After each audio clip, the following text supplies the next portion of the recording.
gracias por esta oportunidad de aprender, Señor, de aprender de ti, de tu palabra. Te pedimos que abras nuestro entendimiento, que nos des sabiduría, para que podamos captar las maravillas de tu palabra, para que podamos, Señor, tener una fe sana, una fe centrada en las Escrituras y en ti, Señor. Y te pedimos que en esta tarde esta palabra a todos y a cada uno de nosotros sea de bendición y que podamos tener las cosas y las ideas claras en estos tiempos difíciles en los que estamos viviendo como pueblo de Dios. Bendice a tu iglesia, Señor, a todos los presentes, a todos los que estarán viendo el culto en directo o después. Señor, a todos, alcánzanos con tu favor y con tu bendición, Padre. Nos encomendamos a ti en el nombre de tu amado Hijo Jesús. Amén. Cuando hablamos de acontecimientos bíblicos, es muy difícil decir exactamente la fecha.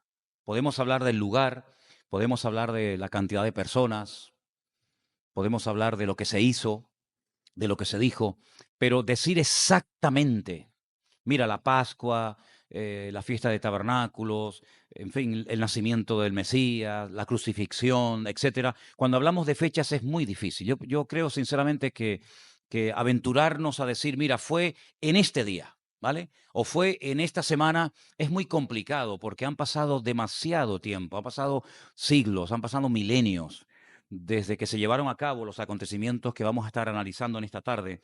Pero yo lo que quiero dejar bien claro es lo siguiente.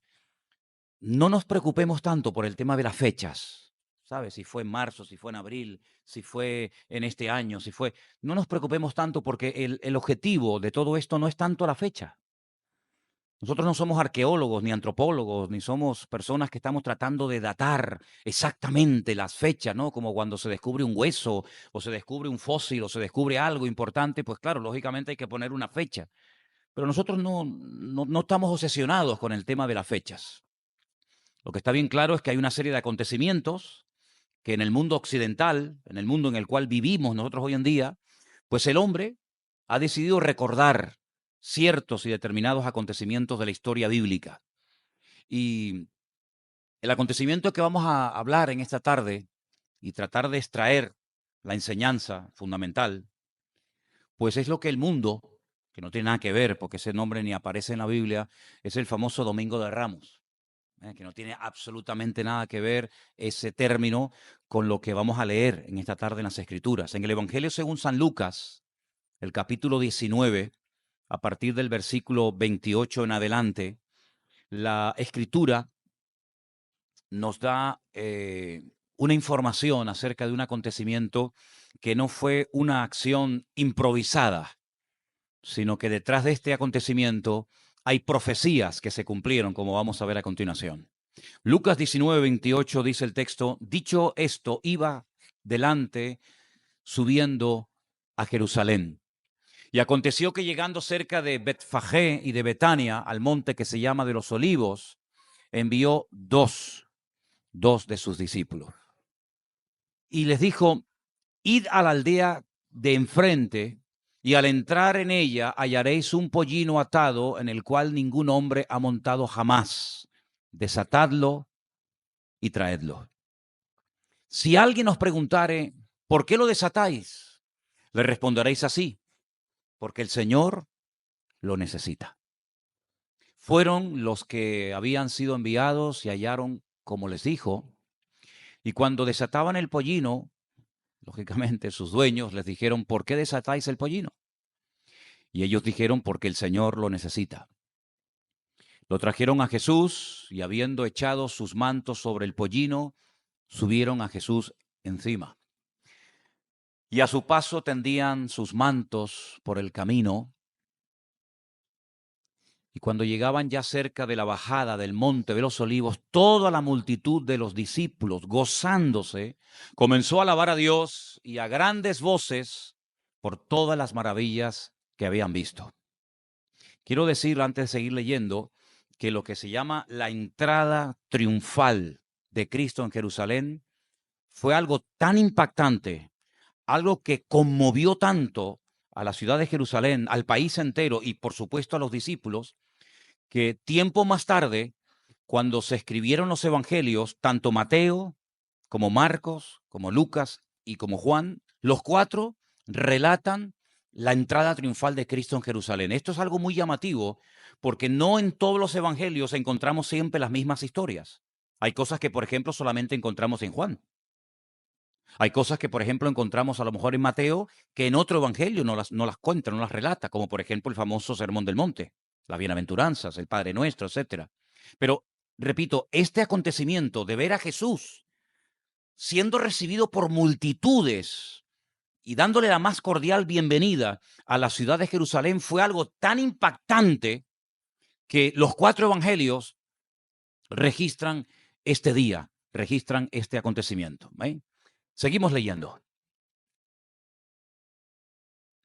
Y la multitud decía, bendito el que viene en el nombre del Señor, paz en el cielo y gloria en las alturas.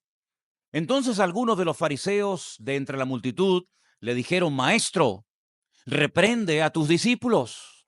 Él les respondió y les dijo, os digo que si estos callaran, las piedras clamarían. Cuando llegó cerca de la ciudad, al verla, lloró sobre ella. Ahora, antes de leer el siguiente texto, aguántalo ahí. Lucas solamente nos dice que Jesús lloró, nada más. En otros evangelios encontramos también el hecho de que Jesús llorara por la ciudad de Jerusalén, pero añaden más datos. En ese llanto, en ese quebrantamiento, en ese dolor en su corazón, él añadió aquellas famosas palabras de Jerusalén, Jerusalén, que matas a los profetas y apedreas a los que yo te envío. ¿Cuántas veces yo quise juntar a mis hijos como la gallina junta a sus polluelos y no quisisteis? Y allí el Señor se quebranta, el Señor llora sobre una ciudad que yo sepa, no sé si tienes algún dato tú que yo no tenga, pero que yo sepa es la primera vez que yo veo a Jesús llorando por una ciudad, la ciudad de Jerusalén, que hizo que el Señor se desgarrara y llorara por lo que se le venía encima en los próximos años. Así que dice que lloró cuando estaba cerca de la ciudad, diciendo, oh, si tú conocieses, escuchen bien esto, porque aquí hay una clave tremenda, si tú conocieses, a lo menos en este tu día, lo que es para tu paz, mas ahora está encubierto de tus ojos. Porque vendrán días sobre ti cuando tus enemigos te rodearán de vallado o con vallado y te sitiarán y por todas partes te estrecharán. Y termino con este texto que dice, y te derribarán a tierra y a tus hijos dentro de ti, y no dejarán en ti piedra sobre piedra, por cuanto no conociste el tiempo de tu visitación. Ahora, si nosotros analizamos en las Escrituras las veces que Dios visitó a alguien o visitó a su pueblo, nos quedamos realmente sorprendidos. Porque desde el principio de los tiempos, desde el principio de las Sagradas Escrituras, hasta este día de la entrada triunfal de Cristo en Jerusalén, Dios no era un desconocido. Dios se dio a conocer de muchas formas y de muchas maneras en el pasado. El autor de la carta a los Hebreos empieza su carta diciendo que en el pasado Dios se dio a conocer, dice, a vuestros padres a través de los profetas. Pero en estos postreros días, Dios se ha revelado, Dios se ha manifestado, se ha dado a conocer de una forma diferente, ¿verdad? Vemos, por ejemplo, que en el jardín del Edén, allí en el primer libro de la Biblia, en los albores de la humanidad, vemos que Dios visitaba y paseaba y tenía comunión y relación con el hombre. Y fue un tiempo maravilloso, no sabemos cuánto duró aquel tiempo. Claro, yo sé que hay todo tipo de personas que especulan, algunos dicen que fue un día. Fíjate, yo no sé si tú lo sabes eso, pero hay gente que dicen que el día o el tiempo que Adán y Eva estuvieron en el jardín del Edén fue solamente un día. Bueno, ¿qué más da si fue un día o fueron 10 años o fueron 500 años? ¿Qué más da? Sinceramente, eso puede perturbar nuestra fe. Para nada. La cuestión está en que dice la Biblia que Dios hablaba con el hombre y paseaban y tenían una comunión con él tremenda. Pero cuando el hombre es expulsado del jardín del Edén por el pecado, Dios no dejó de manifestarse, no dejó de hablar y de visitar a personas. Y vemos, por ejemplo, en el libro del Génesis, los capítulos 18 y 19, léanlo si quieren esta noche tranquilamente, van a ver que Dios también visitaba personas. Y, por ejemplo, tienen el caso de Abraham, que fue visitado por el Señor y le revela que hay unas ciudades cercanas a donde él vivía que van a ser totalmente destruidas. Y le profetiza y le dice a su amigo Abraham que al año siguiente de esta visita ellos serían padres. Si Dios seguía visitando personas. Y si sigues leyendo la Biblia, claro, no voy a ir libro por libro, porque si no nos darían aquí, imagínate tú, pero por ejemplo en el libro del Éxodo encontramos que Dios vuelve a visitar a un hombre que lleva 40 años más solo que la una, con una depresión y con un desánimo encima, porque él cuando fue joven, él quiso servir al Señor. Él quiso sacar al pueblo de Israel de la esclavitud y fracasó, porque lo hacía en la carne. No fue algo que Dios le dijo que hiciera. Y tiene que huir al desierto. Y después de 40 años de soledad, fíjate tú de qué nivel, de qué estilo de vida pasó Moisés a estar en el desierto, dice que Dios lo visitó. Y entonces se le presenta el Señor y le habla a través de aquel arbusto que dice que ardía, pero no se consumía. Y entonces el Señor lo llama, lo prepara, lo restaura y le dice, ve a Egipto y saca a mi pueblo porque ha llegado el tiempo de su visitación. Entonces vemos cómo Dios visitó a Adán, visitaba a Abraham, visitaba a Moisés. Vemos cómo Dios visitó a su pueblo en Egipto, después de clamar tanto tiempo, visitó a su pueblo. Vemos cómo al sacarlo de la esclavitud en Egipto, 50 días después de haberlo sacado, los convoca alrededor de una montaña, el famoso monte Sinaí, y Dios visita en persona con voz audible. Eso fue una cosa tremenda. El acontecimiento más impactante de la historia de la humanidad, sin lugar a dudas, fue la crucifixión y la resurrección del Mesías. Pero el otro acontecimiento que es algo que si te pones a pensar es algo increíble, es cuando Dios con voz audible le entrega la ley, le entrega la Torá al pueblo de Israel en el pleno monte Sinaí. Entonces vemos cómo Dios fue visitando a personas en momentos puntuales de la historia. Pero si ustedes leen detenidamente y estudian, porque no es un capítulo para simplemente leerlo, porque es muy profundo, porque ahí se dan fechas y ahí hay que tener mucho ojo y mucho cuidado. Capítulo 9 del profeta Daniel, el Señor le revela al profeta Daniel que desde el día en el que se le permitiera salir del cautiverio babilónico para restaurar Jerusalén hasta la venida del Mesías, pasaría un tiempo.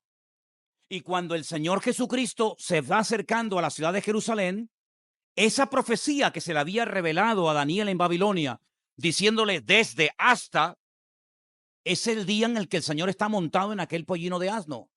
Y ese día se cumple la famosa profecía de Zacarías capítulo 9, versículo 9, y que dice así, Zacarías 9:9, alégrate mucho, hija de Sión, da voces de júbilo, hija de Jerusalén. He aquí tu rey vendrá a ti, justo y salvador, humilde y cabalgando sobre un asno, sobre un pollino, hijo de asna. ¿Cuántos dicen amén? ¿Cómo podía saber Zacarías?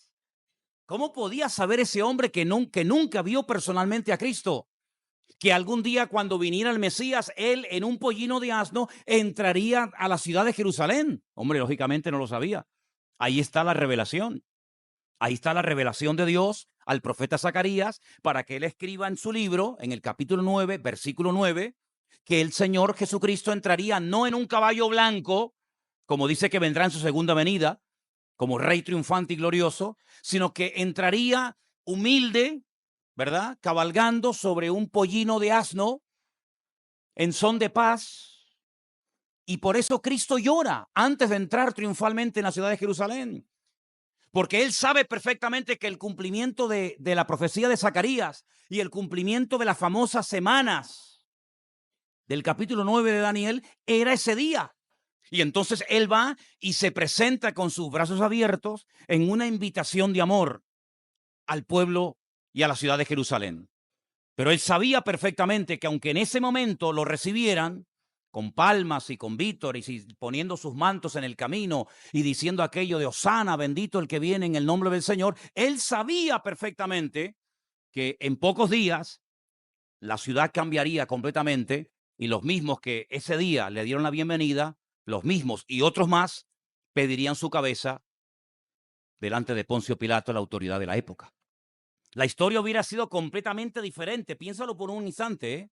Piensa por un instante si el día que Jesús entró triunfalmente en la ciudad de Jerusalén, toda la ciudad se hubiera arrepentido, hubieran entendido que ese era el día de su visitación, que ese era el momento histórico crucial para la historia del pueblo de Israel. Imagínate que toda la ciudad, incluido Anás, Caifás, los escribas, los fariseos, los saduceos, etcétera, etcétera, todos cayeran rendidos a sus pies y se mantuvieran en esa postura. Hombre, yo sinceramente no sé cómo hubiera sido el resto de la historia, porque seguían siendo pecadores, aunque le reconocieran como rey, pero la historia hubiera sido completamente diferente.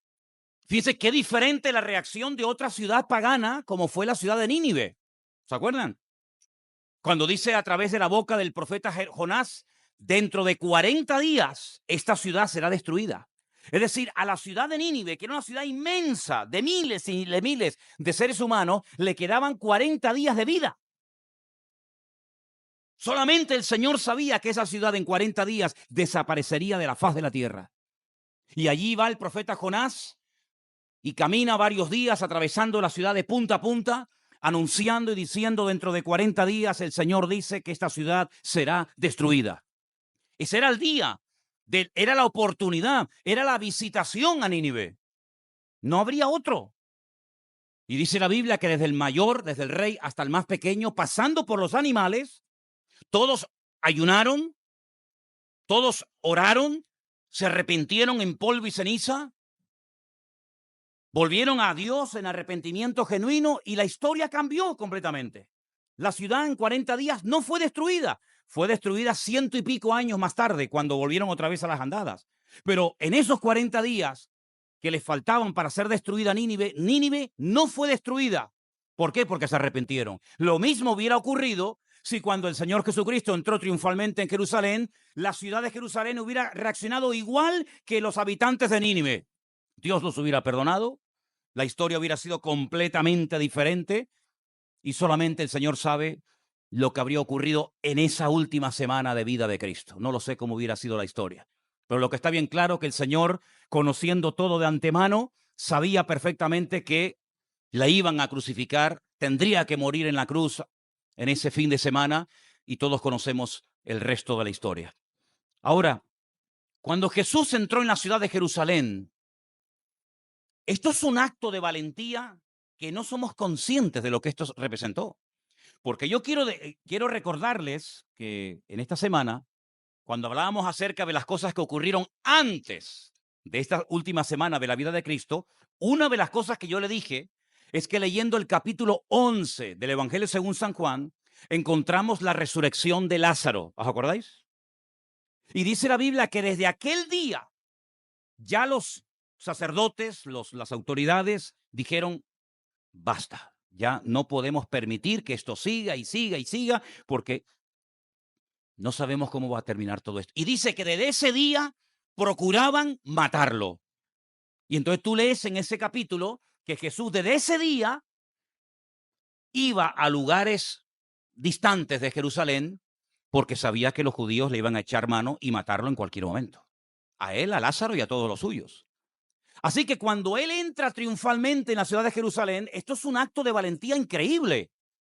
Porque no entra como un incógnito, no entra como un espía, no entra secretamente, ocultamente, sino que entra a cara descubierta y toda la ciudad se alborota y está como diciendo: aquí estoy, si no les tengo miedo, si me quieren matar, aquí estoy.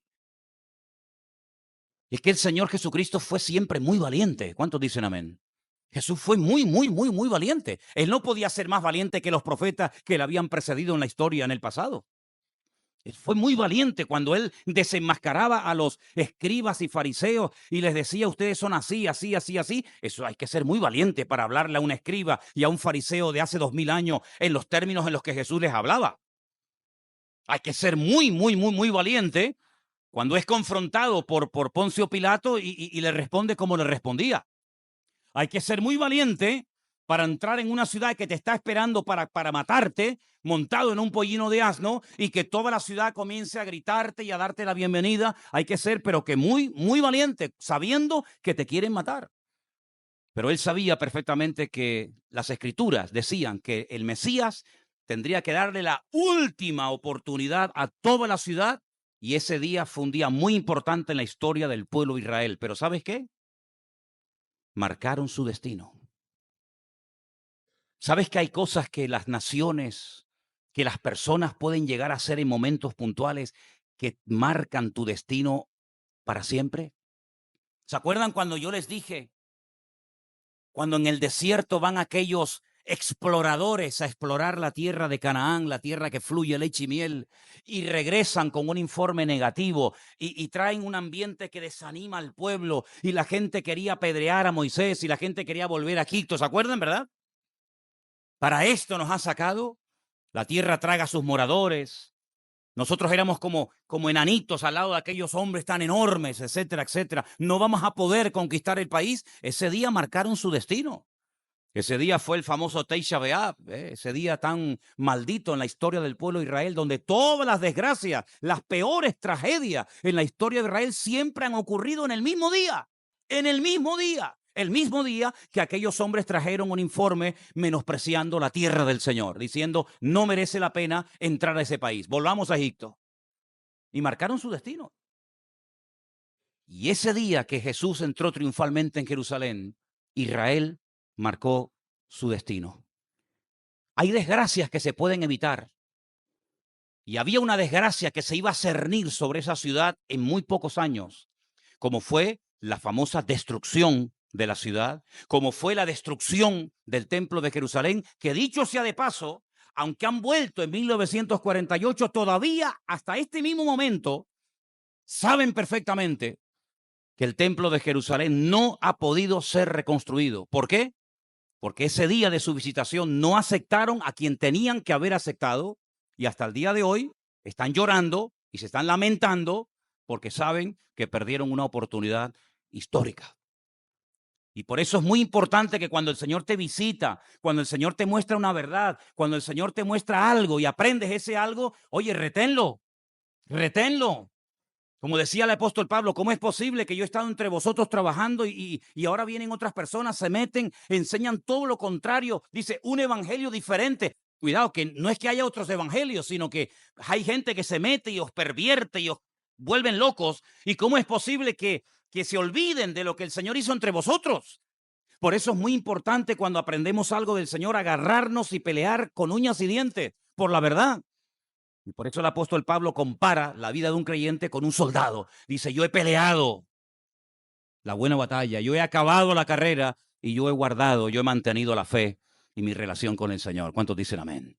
Así que la entrada triunfal de Cristo en Jerusalén fue un día muy importante, pero lamentablemente las ideas equivocadas en aquel momento triunfaron sobre el ofrecimiento, sobre la invitación de amor que el Señor les estaba haciendo. Ellos querían que Roma fuera humillada, ellos querían volver a restaurar la monarquía, ellos querían volver otra vez a tener aquella gloria que perdieron desde los tiempos de David y de Salomón, y lamentablemente perdieron una oportunidad histórica. Pero el Señor sigue su plan, ¿sabes? El Señor no lo va a detener la reacción a favor o en contra hacia su persona, sino que Él lo primero que hace es dirigirse al templo. Ay, amigo. Y allí ocurre algo muy interesante que vamos a leerlo en esta tarde. Mateo capítulo 21, a partir del versículo 12, la escritura dice lo siguiente. Presta atención. Entró Jesús en el templo de Dios y echó fuera a todos los que vendían y compraban en el templo. Y volcó las mesas de los cambistas, las sillas de los que vendían palomas. En otro evangelio dice que hizo como una especie de látigo. Y les dijo, escrito está. Está escrito en Isaías, para que lo sepan. Mi casa, casa de oración será llamada, mas vosotros la habéis hecho una cueva de ladrones. Vinieron a él en el templo ciegos y cojos y los sanó. Pero los principales sacerdotes y los escribas, viendo las maravillas que hacía, y a los muchachos aclamando en el templo y diciendo, Hosana al hijo de David, se indignaron. Dicho sea de paso, ¿qué significa Hosana? Porque los cristianos a veces dicen cosas y cantan cosas que no saben lo que significan.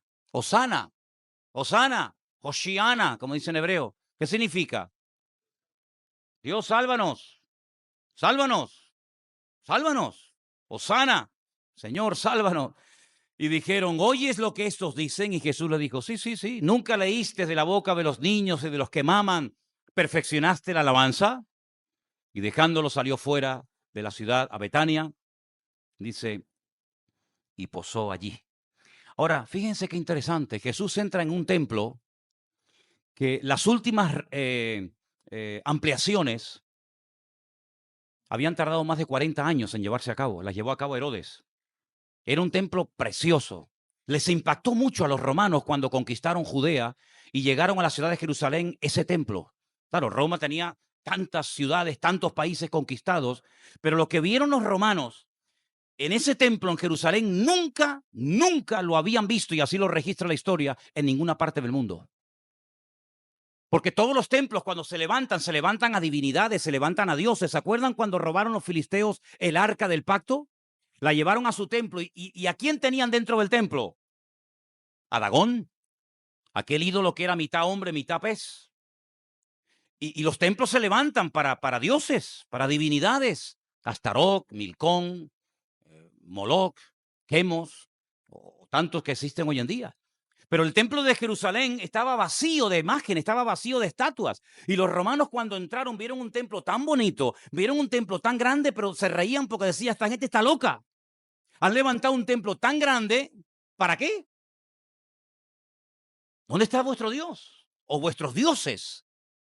Sin embargo, para ellos fue muy impactante ver que el Dios de los judíos no podía tener ningún tipo de representación humana, ¿verdad? No se podía dar una forma a Dios. Y el Señor se cuidó mucho a lo largo de la historia de que no se hicieran imágenes de Dios. Y qué curioso, ¿eh? Hay imágenes de su madre, hay imágenes de santos o de profetas o apóstoles que vivieron en el pasado, hay imágenes incluso de Jesús, pero no hay imágenes de Dios. No hay una imagen de Dios. Y en ese templo los romanos se quedaron con la boca abierta porque vieron que era un templo aparentemente vacío. Pero es que el Señor no necesita que le hagamos forma con nuestras manos. Amén, hermanos. Cuando el Señor entró en ese templo, había muchos atrios, había muchos patios. No es que se entraba directamente, sino que depende si eras gentil, si eras mujer, si eras sacerdote, si eras sumo sacerdote, podías ir a ciertos y determinados lugares. Había muchas divisiones internas dentro del templo. Pero prácticamente en la entrada, en la puerta, había lo que la Biblia denomina los cambistas. Los cambistas. Los cambistas eran las personas que estaban ahí esperando hacer el agosto. ¿Me explico? Esto me hace recordar mucho cuando llega este día en el que la gente va a los cementerios a ponerle flores a sus difuntos. ¿Quiénes están en la puerta? Los vendedores de flores. Y se frotan las manos, ¿no? Diciendo, vamos a vender hoy, en este día, más flores que en todo el año. Veía hace unos días unas imágenes de un río en África, donde a este lado estaban los leones allí agachados. Al otro lado, miles, millones de cebras y de ñus, y los leones esperando. Tienen que cruzar, tarde o temprano tienen que cruzar. Los que escapen de los, ¿cómo es? De los cocodrilos que hay en el río, el que logre escapar, aquí lo estamos esperando. Y llevan semanas los leones allí agazapados esperando que vengan esas multitudes de animales, porque o comes ese día, o sabe Dios cuándo volverás a comer. Los cambistas eran personas que vivían de los peregrinos, que venían de todas partes del país y del extranjero. Y en aquellos tiempos, pues como hoy en día, existían muchas monedas. Existían las monedas de los romanos, las monedas de los griegos, las monedas de los egipcios. En fin, había un montón de tipos de monedas. Pero esas monedas no se usaban en el templo. El templo tenía acuñada una moneda. Y entonces los cambistas lo que hacían es que le cambiaban a la gente las monedas extranjeras por las monedas del templo y cobraban una maá. Una maá es una comisión. Porque todas las personas que llegaban al templo tenían que pagar un impuesto. Ustedes saben eso, ¿verdad? Es como si ustedes por venir aquí tienen que pagar un impuesto. Bueno, en el templo era normal, tenían que pagar medio ciclo. Medio ciclo. ¿Y cuánto equivale un medio ciclo? 2 días de trabajo. Tú trabajas 2 días, sería el equivalente a 2 denarios, pues medio ciclo son 2 denarios. Y todas las personas tenían que pagar en la moneda del templo. Es decir, que si ustedes traen monedas de Roma, de Egipto, de cualquier otro país, yo te las cambio, pero a cambio de una comisión. Y claro, no es que venían 10, ni 12, ni 100, ni 200, venían miles y miles y miles de personas de todas partes del mundo. A la fiesta de la Pascua, por ejemplo, que era cuando el Señor entró triunfalmente en Jerusalén y entró al templo. Y en el caso de que tuviera que darte cambio, te cobraba otra comisión. Es decir, que aquello era un negocio redondo.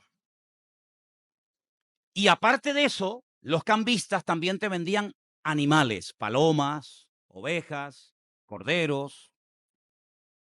¿Para qué? Para el sacrificio. Había algunas personas que traían sus animales. Pero ¿sabes cómo se llamaban a esos puestos donde se vendían animales en el templo de Jerusalén hace 2000 años? Las tiendas de Anás.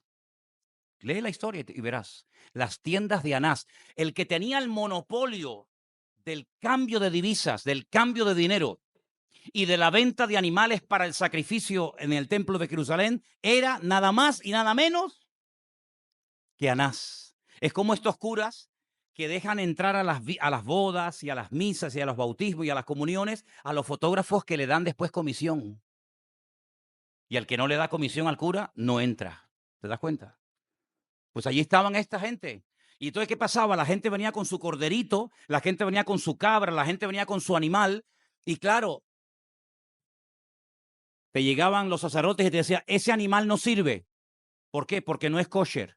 Si no cumple los requisitos para ser sacrificado en el templo, queda totalmente descartado. Imagínate venir de un país extranjero o de una provincia apartada y que llegues al templo y te digan, has perdido el viaje. No puedes presentarte delante de Dios con las manos vacías. No es como hoy en día, sino que todo el que entraba al templo tenía que presentar un sacrificio. Y si el animalito que yo compré con toda mi ilusión y con todo mi esfuerzo me dicen que no sirve, queda descartado, ¿qué hago ahora? Bueno, le puedes comprar aquí uno a estos señores, pero ellos te lo van a vender al precio que ellos pongan. Y si tu cordero te costó 20 denarios, yo te vendo uno bueno por 45. Otro negocio más. Es decir, por una parte estaban los que te cambiaban la moneda y por otra parte los que te vendían los animales. Es decir, o entrabas por un lado o entrabas por otro. Y había mucha gente que se enriquecía. Claro, imagínate, cientos, miles y miles de peregrinos de todas partes. Y tenían que pasar por el filtro de los cambistas. Y detrás de los cambistas, ¿quién estaba? Anás. Ahora entra el Señor Jesucristo al templo y cuando ve aquel negocio, empieza a volcar las mesas de los cambistas y hace un estropicio y hace un desastre dentro del templo, los echa a patadas a todos y dice, habéis convertido mi casa, esta es mi casa, esta es la casa de mi padre. Y esta casa se levantó para ser una casa de relación, de comunión, de intimidad. Es una casa de oración. Y ustedes me la han convertido en una cueva de ladrones. Claro, ahora entienden ustedes las ganas que le tenía Anás a Cristo. Le reventó todo el negocio. ¿A dónde llevan a Cristo cuando lo prenden en Jerusalén? ¿A dónde lo llevan primeramente? ¿Delante de Poncio Pilato? A la casa de Anás. Porque Anás tenía a Cristo aquí, entre ceja y ceja.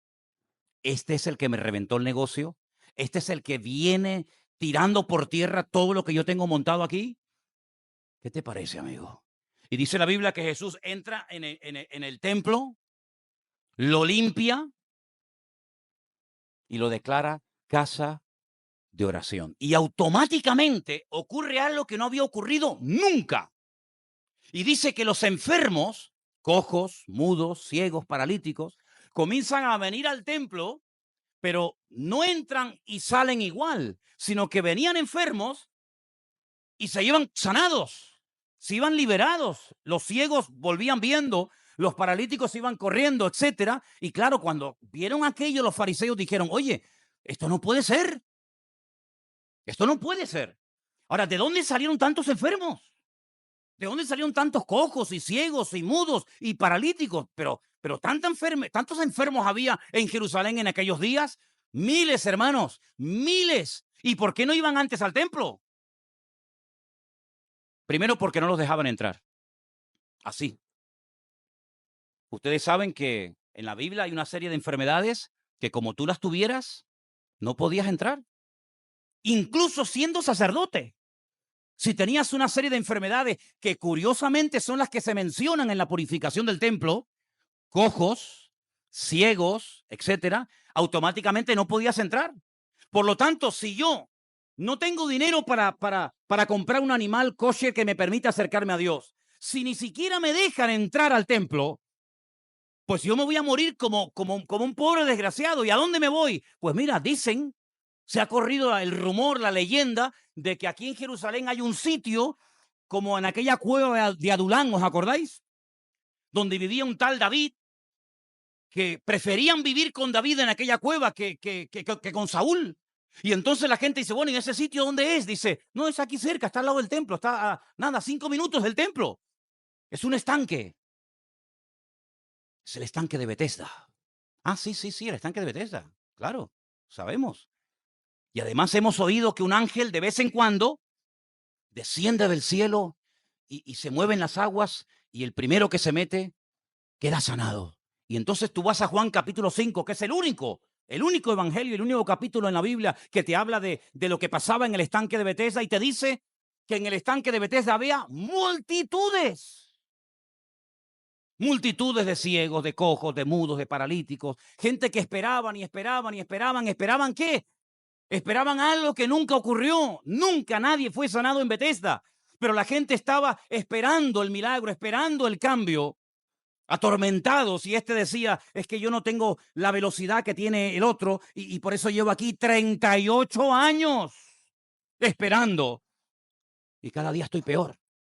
Y el Señor le dijo, mira, levántate, por favor, levántate, toma tu lecho y anda.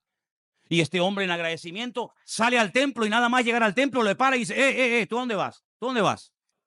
No, yo voy al templo, voy a darle gracias al Señor. Y dice, no, pero es que hoy es Shabbat, es que no se puede hacer estas cosas. ¿Cómo llevas tú una carga debajo del brazo? Bueno, es que a mí hace un rato un señor allí me sanó y me dijo, toma tu lecho y anda. Y si, ¿quién te sanó? Dice, no sé. ¿Pero no sabes quién te sanó? Dice, no sé quién es. Y dice que al día siguiente se lo encuentra en el templo y le dijo, yo soy Jesús, yo soy el Mesías. Y entonces, ¿te das cuenta cómo la gente, al ser limpiado el templo, van solos, comienza a moverse el poder de Dios en la vida de esta gente? La envidia mata, los celos son terribles y los religiosos que solamente ofrecen eso, religión muerta y vacía, tienes que hacer y hacer y hacer y hacer y hacer y como no lo hagas, palo en la cabeza. No ofrecían esperanza a la gente, no ofrecían sanidad a los enfermos, no ofrecían vida porque ellos mismos estaban muertos. Pero mira, si alguien los definió, y es tremendo, porque no me digan a mí que el Señor ahí se pasó. El capítulo tal vez más fuerte y duro de la Biblia, Mateo 23, donde le dice, ustedes ni entran ni dejan entrar. Ustedes son capaces de recorrer mar y tierra para ganar a uno y una vez que lo ganan lo convierten en 2 veces más hijos del infierno que antes. Ustedes son como los sepulcros blanqueados, que por fuera le dan una mano de cal una vez al año para dejarlos bonitos, pero por dentro, si los abres, están llenos de huesos. Entonces, cuando llegaron al templo y vieron que allí había la presencia del Señor, automáticamente dice que comenzaron a alabar a Dios. Comenzaron a cantar. No eran levitas, no eran músicos profesionales, pero brotó la espontaneidad. ¿Por qué? Porque sus corazones estaban agradecidos. ¿Cuántos dicen amén? Y todo eso que se dice, no, el famoso Domingo de Ramos, déjate Domingo de Ramos historia. Lo que la Biblia habla de este día es la entrada triunfal de Cristo en Jerusalén y a continuación la purificación del templo. Ahora, hoy en día no hay templo. Eso es una tragedia, ¿eh? No hay templo. Bueno, ¿y por qué no lo construyen, por ejemplo, en Estados Unidos, donde hay millones de judíos? Es que no se puede. Hay sinagogas, pero templo solamente puede haber uno. Y tiene que ser allí. Como allí no se puede, ¿qué hacemos? Ajá. Pero el Señor abrió la puerta y le dice a judíos y a gentiles, no os preocupéis, hermanos, yo no quiero que ignoren esta gran verdad que voy a estar a punto de compartir con todos ustedes, que vuestros cuerpos ahora se han convertido en el templo del Espíritu Santo de Dios, el cual mora en vosotros. ¿Cuántos dicen amén? Es una cosa que he cambiado el rumbo de la historia para siempre. Y ahora nosotros somos ese templo, pero no lo contaminemos, ¿vale? No lo convirtamos en una cueva de ladrones, sino mantengamos ese templo limpio. Porque dice la Biblia que todo nuestro ser, espíritu, alma y cuerpo, lo dice Pablo en los Tesalonicenses en una de sus cartas, sea guardado irreprensible hasta la aparición de nuestro Señor Jesucristo. Es decir, Cristo quiere que haya limpieza, que haya orden en tu mente, en tu cuerpo, en tu casa, en tu economía, en tu familia, en todas las áreas de tu vida, que haya orden. Y cuando hay orden, hay paz. Y cuando hay paz es porque hay orden. Y eso es lo que no había en el templo de Jerusalén. Por eso Cristo tiene que entrar y tiene que limpiarlo de adentro para afuera, porque el ser humano es un experto en cambiar o intentar en cambiar a la gente de afuera para adentro. Sin embargo, el Señor es mucho más profundo que todo eso. El Señor, ¿de qué sirve que pintemos la pared? ¿De qué sirve que cambiemos el aspecto exterior si luego por dentro nuestro corazón no está en línea y no está alineado con la presencia del Señor? Y eso es lo que el Señor vino a hacer, a poner orden, a traer libertad a los cautivos, a darle vista a los ciegos, a pregonar el año de la libertad gloriosa para todos los hijos de Dios. Y eso es lo que nosotros en estos días, que no sé si esta es la fecha, yo no sé, yo no soy experto en fechas, ¿me entienden? No sé si es ahora que toca o es la semana que viene, me da igual. Yo lo único que sé es que mi Señor hace 2000 años entró en una ciudad llamada Jerusalén montado en un pollino de asno conforme a las escrituras y nunca nadie lo volvió a hacer. No hay otro registro histórico de una persona, de un profeta, de un rey o de quien sea que entrara de esta manera triunfalmente en Jerusalén. No lo hay. Ahora, ¿por qué a los fariseos y a los escribas y a los religiosos les molestó tanto esta entrada triunfal de Cristo? Bueno, hay muchos motivos. Primeramente, como te dije antes, la envidia y los celos son terribles. Pero no te olvides que en esos días, como en estos días, se está celebrando la fiesta de la Pascua. La fiesta de la Pascua en hebreo se llama Pesaj. ¿Y Pesaj qué significa? Saltar. Esto es Pesaj, es dar un brinco, es dar un salto. Porque dice la Biblia que cuando estuvieron esclavos en Egipto, el ángel de la muerte saltaba, pasaba a la casa de al lado porque veía la sangre pintada en la puerta, en los postes, en el dintel de la casa y saltaba y no había muerte en esa casa, había muerte donde no se pintaba la puerta con sangre, como una señal de creer y de obedecer la palabra de Dios, ¿verdad? Y en la fiesta de Pesach, en la fiesta de la Pascua, pues era una fiesta que estaba cargada de un simbolismo tremendo. No se podía ni se puede comer nada con levadura, ¿verdad? Para recordar la premura, la rapidez con la que tuvieron que salir los esclavos de Egipto, que no había tiempo ni para que el pan leudase, y por eso, oye, comer pan sin levadura, se comían y se comen hierbas amargas, muy amargas, mojadas en agua salada, para recordar las lágrimas que cayeron de los ojos durante muchos siglos por la esclavitud, por las injusticias de los egipcios hacia ellos, y la amargura de la esclavitud.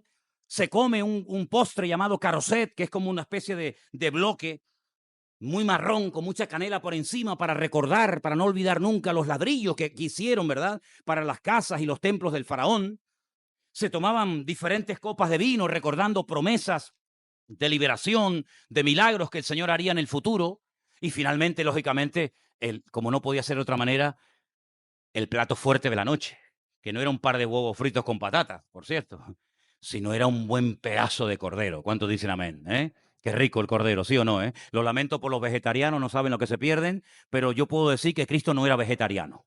Cristo no era vegetariano. Cristo el Señor en su palabra mandó a comer carne, y en esta ocasión carne de cordero, ¿verdad? Y entonces dice la Biblia que en esa noche pues estaba la gente expectante porque iba a ser ya la última oportunidad para el faraón. Ya había tenido 9 plagas que le habían reventado el país, las cosechas. Bueno, terrible. La última visitación, la última oportunidad, el último toque de trompeta iba a ser o te preparas, amigo, o te mato al primogénito. ¿Por qué? Porque tú te has metido con mi hijo, tú te has metido con mi pueblo Israel, que es mi hijo, y yo me voy a meter con el tuyo. Tú al mío me lo has querido matar, de hecho me has tirado al río Nilo miles de hijos míos, y yo voy a dejar a Egipto sin cabeza. Cuando tú mueras, Egipto se va a quedar sin cabeza, sin heredero, porque tu primogénito va a morir, a menos que seas humilde y pongas sangre en la puerta de tu palacio, y yo, Pesaj, yo saltaré, yo pasaré y no habrá muerte en tu casa. Esta es la última advertencia que te hago. Es la última oportunidad que tienes en la vida. O la tomas o la dejas. Lamentablemente todos sabemos lo que pasó. Faraón no aceptó. Faraón se empecinó en llevarle la contraria al Señor. Su hijo murió.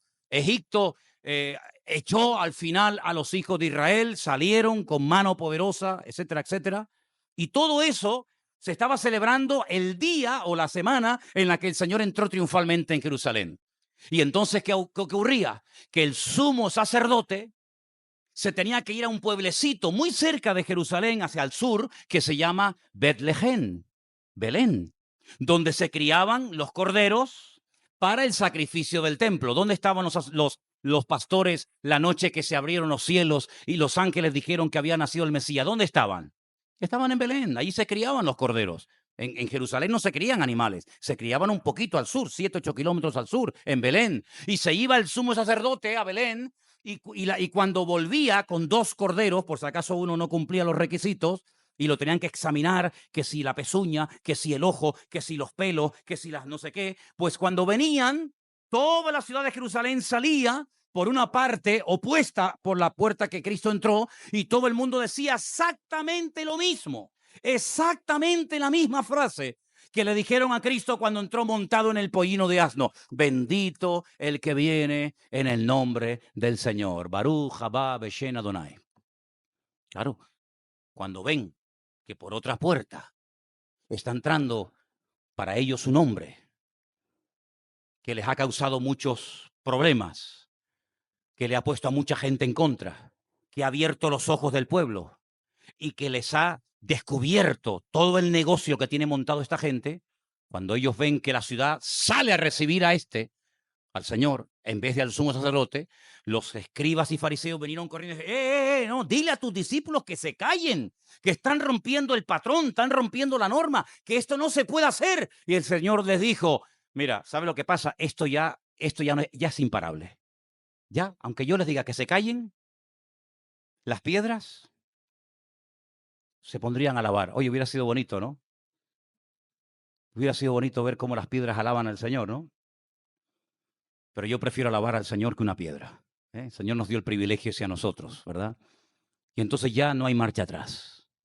En esa semana ocurren cosas tremendas, todo va muy rápido. Quiero decirles como dato, se lo dije el otro día, se lo recuerdo, que en la última semana de la vida de Cristo se cumplen más profecías que en todo su ministerio. Es una semana muy intensa, donde ocurren muchas cosas. Una semana, como les dije el otro día, donde él ya había advertido lo que iba a pasar. Pedro, ven para acá, te va a pasar esto, esto y esto. Judas, ven para acá, esto, esto y esto y esto. Es en esa semana donde él cumple otra profecía que leeremos más adelante, donde establece algo que ya se venía anunciando, pero que nunca se había llevado a cabo, que es lo que se llama el Brit Hadashah, es decir, lo que nosotros llamamos el Nuevo Testamento. ¿Cómo se llama el Nuevo Testamento en hebreo? El Nuevo Pacto. Bueno, pues el Señor decía que en los últimos tiempos haría un nuevo pacto. Y el Señor, esa noche del Ceder de la Pascua, esa noche en el que Él está sentado en la mesa con sus discípulos, que es una noche muy bonita, hermanos, es una noche muy especial. Hay unos libros, se llaman la Adajá, que es donde te cuentan lo que se tiene que hacer, cómo se tiene que orar por los niños, qué historias se tiene que decir. Hay unas masas que se hacen con un muñequito dentro, ¿verdad? Que tienen que encontrarlo los niños. En fin, hay todo un simbolismo. Se come muy rápido con los zapatos puestos, como si fueran a emprender un largo viaje, ¿no? Como en otras ocasiones que se relajaban, ¿verdad? Tenemos toda la noche por delante. Bueno, pues en esa noche el Señor coge ese pan sin levadura y no dijo lo que se decía y se sigue diciendo hoy en día en todas las casas de Israel o del mundo donde se celebra la Pascua. Este es el pan de aflicción que comieron nuestros antepasados en Egipto. Y lo parte el papá y comienza a repartirle a los miembros de la familia. Ahora entienden cuando dicen en el libro de los Hechos que se reunían en las casas para partir el pan. Ah, bueno, vamos a poner las cosas en su sitio. Entonces dice, no, no es, ya no hay más pan de aflicción, porque el verdadero pan soy yo. Yo soy el pan de vida. El verdadero pan no es ni este, ni el que comieron vuestros padres en el desierto en Egipto, porque aunque era un pan muy rico que sabía lo que tú querías que supiera, no sé si sabían eso, tú comías el maná y tendrá el gusto que tú quieras que tenga. ¿Quieres que sepa carne? A carne te va a saber. ¿Quieres que sepa pescado? A pescado te va a saber. ¿Quieres que sepa melón? A melón te va a saber. Y podían vivir toda la vida comiendo maná y no se iban a morir. Y en el texto hebreo dice que se asustaron porque no iban a defecar. Porque todo lo que Dios da no se desecha. Entonces dice, vamos a morir con este pan. Vamos a terminar muriendo. Pero fíjate qué interesante. El Señor dice, este pan representa mi cuerpo, que por vosotros es partido. Haced esto en memoria de mí. Y ahí en una habitación, de una forma muy sencilla y muy humilde, pero donde hay un minyan, es decir, donde hay más de 10 testigos, cosa muy interesante en el judaísmo, él establece el nuevo pacto. Y él dice, a partir de ahora ya no hay más aflicción. A partir de ahora no solamente es mirar atrás a lo que pasó en Egipto, a partir de ahora es mirar hacia adelante lo que va a pasar en el futuro. Y él coge el vino y hace la oración, el kiddush que se llama, y entonces él lo bendice y dice, este vino representa la sangre mía que va a ser derramada en poco tiempo en una cruz para redimir a toda la raza humana. Porque si algo tiene bien claro, o tenían bien claro los judíos en aquel tiempo, es que sin derramamiento de sangre es totalmente imposible que un ser humano sea perdonado en sus pecados. Totalmente imposible. No hay forma que un judío pudiera tener la conciencia tranquila, entre comillas, recibir el perdón o la justificación temporal de sus pecados si no presentaba un animal y corría la sangre. Es imposible. Por eso cuando llegó Abel con aquellos melones y peras y sandías y no sé qué, el Señor dice, ¿esto qué es? ¿Tú te consideras justo? ¿Tú no derramas sangre? Mira tu hermano me trae lo que yo he dicho, un animal que tiene que morir. Porque ya sois pecadores, ya no sois santos como era vuestro padre y vuestra madre en el jardín del Edén. Entonces tú vienes a mí y no reconoces tu inmundicia, no reconoces tu pecado y vienes como yo necesito derramar sangre. Entonces le dijo el Señor, estás obrando mal, por eso tienes decaído tu semblante. Y bueno, todos sabemos el resto de la historia, ¿no? Entonces, cuando venía el sumo sacerdote, sabía que los corderos tenían que morir en el templo. Pero fíjate qué curioso que al principio del ministerio de Cristo alguien dijo algo tremendo, que como que lo dijo y no se acordaba nadie. Y dijo, este es el Cordero de Dios que quita, no que tapa, que quita el pecado del mundo. Y no como el sumo sacerdote que todos los años tenía que presentar sacrificios, ¿verdad? Sino que lo quita para siempre. Y nos da la fortaleza interior, nos da su presencia, su Santo Espíritu, dice, para que podamos hacer lo que le dijo a aquel hombre, vete y no peques más. ¿Se puede vivir sin pecar? Pregunto. ¿Se puede vivir sin pecar? La mayoría vais a decir, no, pues yo digo que sí. Lo que pasa es que no lo hacemos. Pero el Señor nos ha enseñado en su palabra los principios para vivir sin pecar. Claro, uno dice, ¿cómo es que somos humanos? Que no sé qué. Pero en la Biblia, si hiciéramos todo lo que el Señor nos manda, viviríamos sin pecar. Porque Él nos ha dado la fortaleza, nos ha dado su Espíritu Santo, nos ha dado las instrucciones, nos ha dado todo para que vayamos y no pequemos más. Y por eso Juan, que tiene una comunión con Él tremenda, que se recuesta sobre su costado, que no duda de que Él va a ser uno de los que le va a traicionar. Él no pregunta, ¿seré yo? Sino, ¿quién será? Él escribe en su carta, con conocimiento de causa, que el que practica el pecado no ha conocido a Dios. Porque el que practica el pecado no tiene la capacidad de decir no, porque el Espíritu de Dios no mora en él. Pero el creyente sí tiene fuerza interior, no la fuerza de voluntad. No, esa olvídate, sino la fuerza de él. Por eso Pablo decía, todo lo puedo en él. En él sí lo puedo todo, en mí no puedo nada. Separado de mí nada podéis hacer, pero en él todo lo puedo en Cristo que me fortalece. Y por eso aguantaba cosas que uno dice, ¿cómo pudo aguantar tanto este hombre? Bueno, porque estaba en Cristo y cuando uno está en Cristo, aguanta la pérdida de un ser querido. Y tú dices, pero ¿cómo puede ser que esta mujer, que este hombre, que este padre, que esta madre está aquí y tiene una fortaleza que ni tengo yo? Porque en ese momento de angustia, de prueba en la vida, uno como que se refugia más en el Señor y el que busca de Dios tiene una fuerza que deberíamos de tenerla todos los días, pero lamentablemente parece que a veces tenemos que ser probados o sacudidos, ¿verdad? para buscar más de Dios, pero si pusiéramos en práctica la vida de Cristo en nosotros, no pecaríamos. Pero lamentablemente muchas veces nuestra fe es una fe muy teórica y no es una fe práctica como la tenía el Señor. Pero para ir concluyendo, esa entrada triunfal de Cristo marcó un antes y un después. Fue la última oportunidad como nación, escucha bien, como pueblo, para decir, yo soy el que estáis esperando. Aquí me tenéis. ¿Estáis buscando un rey? ¿Al rey de los judíos? Yo soy el rey de los judíos. ¿Cómo puede ser que unas personas que vinieron de lejanas tierras tengan más claro el concepto de quién es el rey de los judíos que ustedes que me están viendo? Cuando el Señor dijo, las obras que yo he hecho, ningún profeta las hizo. Cuando le fueron a matar y dijo, ¿por qué me matáis? ¿Por qué obra me queréis matar? Dice, porque las obras que yo he hecho entre vosotros nadie las ha hecho. Pero no le reconocieron como rey. Tal vez como un impostor, no sé cómo qué, pero no le reconocieron como rey. Pero aquellos que vinieron de lejanas tierras, dice, venimos a adorar al rey de los judíos porque su estrella hemos visto en el oriente. Y no pasaron demasiado tiempo en el Herodión, en el palacio de Herodes, porque sabían que ese no es el rey. Ese es el que ha puesto el hombre. Ese es el que ha puesto Roma. El rey de los judíos no es ese. Y fueron y le presentaron pleitesía y honores. ¿Y cómo es posible que Poncio Pilato, aquel que se lavó las manos, pone sobre su cabeza en la cruz aquella inscripción escrita en varios idiomas?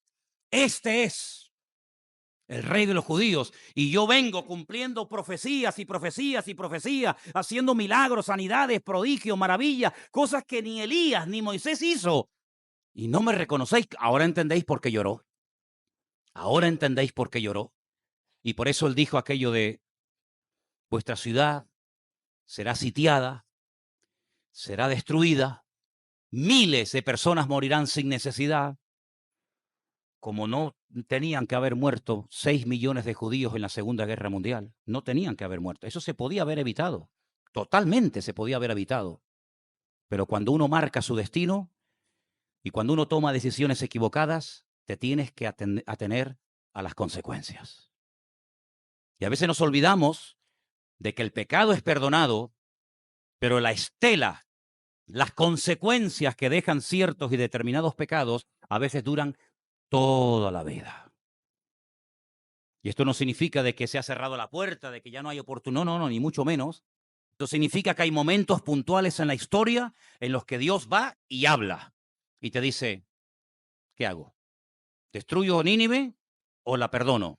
Ustedes dirán, si mi pueblo se humilla, invoca mi nombre, yo sanaré la tierra, pero si no lo hacen, ustedes verán, aténganse a las consecuencias. Y el pueblo de Israel entró en una espiral que le duró siglos porque lamentablemente rechazaron a aquel Mesías verdadero que era nuestro Señor Jesucristo. Pero gloria al Señor que nosotros hoy en día podemos decirle a Cristo que entre triunfalmente en nuestras casas, que entre triunfalmente en nuestra... ¿Y saben qué?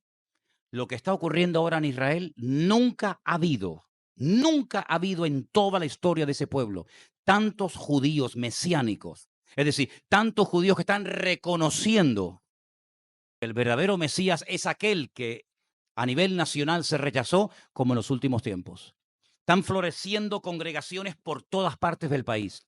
Miles de judíos se están convirtiendo y en las últimas estadísticas dicen que ya hay más de 45,000 judíos mesiánicos alabando al Señor y muchos de ellos jugándose la vida porque han reconocido que el Señor Jesucristo es el camino, la verdad y la vida y que nadie va a Elohim, nadie va al Padre, sino solamente a través de su Hijo Jesús.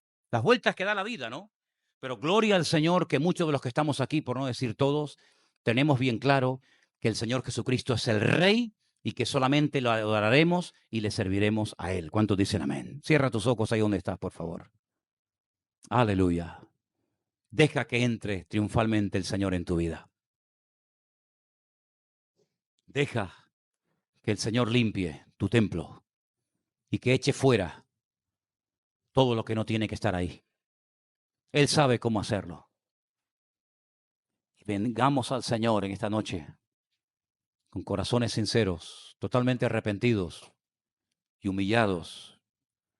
Y dejemos que Él se monte, se monte sobre nuestra vida como se montó en aquel pollino de asno.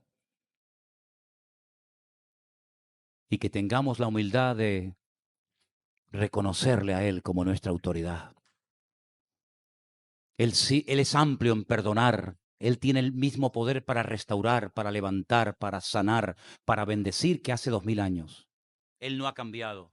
Él es el mismo, ayer, hoy y por los siglos.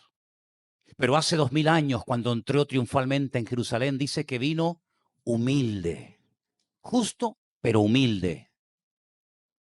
Pero las Escrituras profetizan que cuando venga la próxima vez, vendrá con poder y gloria. Y todo ojo le verá. Y todas las rodillas se doblarán, declarando y confesando que Él es el Señor, para la gloria de Dios Padre. Por eso en esta tarde, acéptale, confiésale, invítalo a tu corazón, para que Él sea el Señor de tu alma, el Señor de tu casa, de tu vida, y podamos vivir sabiendo que Cristo está sobre nosotros, pastoreándonos, guiándonos en todo momento y situación de la vida. Ora ahí donde estás, hermano y hermana. Aleluya. Señor, venimos a ti en esta tarde, sabiendo, Dios mío, que esa entrada triunfal tuya en Jerusalén hace 2000 años marcó un antes y un después, como también marcó un antes y un después el día que tú entraste a nuestra vida. Ya no hay marcha atrás, Señor, ya no podemos volver atrás, porque aparte de eso tampoco queremos volver atrás. Porque después de haberte conocido a ti, ¿a dónde iremos? ¿A dónde iremos? Si el único que ha llenado nuestro corazón y nuestra vida ha sido tú, Señor. Por eso en esta noche te pedimos que esa paz, que sobrepasa todo entendimiento humano, nos guarde todos los días de nuestra vida, Señor Jesús. Gracias, Padre. Ven a nuestra vida. Ven y entra triunfalmente en nuestros corazones. Te rendimos nuestra voluntad a ti, Señor. Y queremos aprovechar el tiempo de visitación de Dios, porque sabemos que Dios visita, que Dios llama, que Dios golpea la puerta de los corazones de los seres humanos. Y nosotros en esta tarde te abrimos de par en par nuestra vida a ti, Señor Jesús. En tu santo nombre pedimos todo. Amén y amén. Pónganse de pie conmigo, hermanos, en esta